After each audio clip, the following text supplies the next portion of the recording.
ثم يطلبون الحق الحمد لله وحده، والصلاة والسلام على من لا نبي بعده. الزيدية صناعة فارسية، قد أثبتنا ذلك بدروس وحلقات وخواطر متعددة.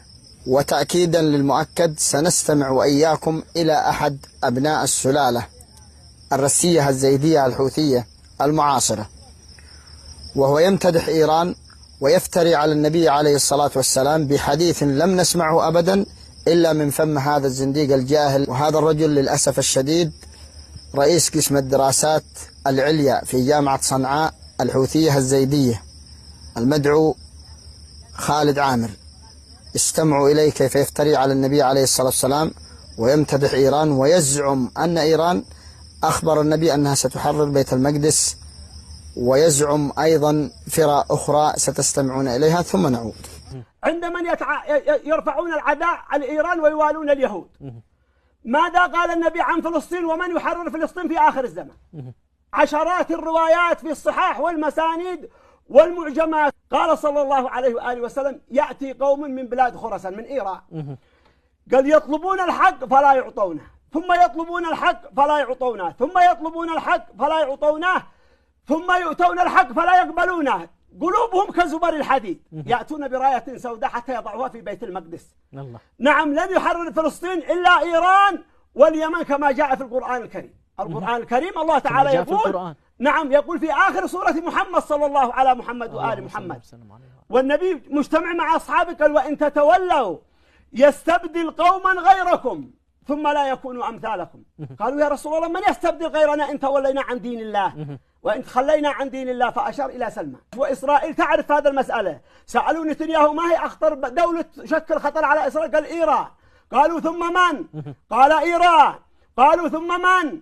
قال: إيران ثلاثا. وإيران الآن تعد لهم قنبلة تسحقهم جميعا، ولكن السيد علي الخامنئي يتروى عسى أن يرعوا، لأن يقوم عليهم الحجة حتى تكتمل. فلما جاء روح الله الخميني الموسوي الحسني أو الحسيني، جاء وحرر بلاد إيران، وقال على إيران أن تعد جيش 20 مليون لتحرير الأقصى ما دام العرب لا يرضون بالله ربا ولا بالإسلام دينا ولا بمحمد نبيا ورسولا. قال إيران يجب أن تستعد، وهم يعدون 43 عاما يعدون تحت الجبال، وهم الآن من سيحرر فلسطين مع اليمن. الله كفر العرب وأشاد بالفرس وافترى على النبي عليه الصلاة والسلام، وحول مناقب قالها النبي عليه الصلاة والسلام في أهل اليمن إلى الفرس، واستشهد بأدلة في غير محلها.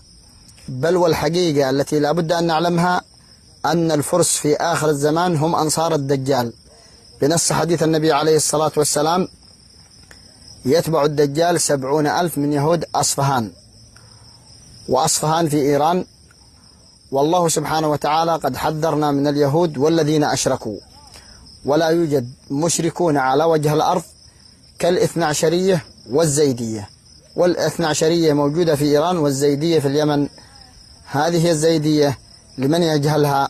وهذا الحلف العميق بين الزيدية والعنصرية الفارسية يؤكد صحة ما قلنا أن الزيدية صناعة للعنصرية الفارسية من ذلك الحين وإلى يومنا هذا.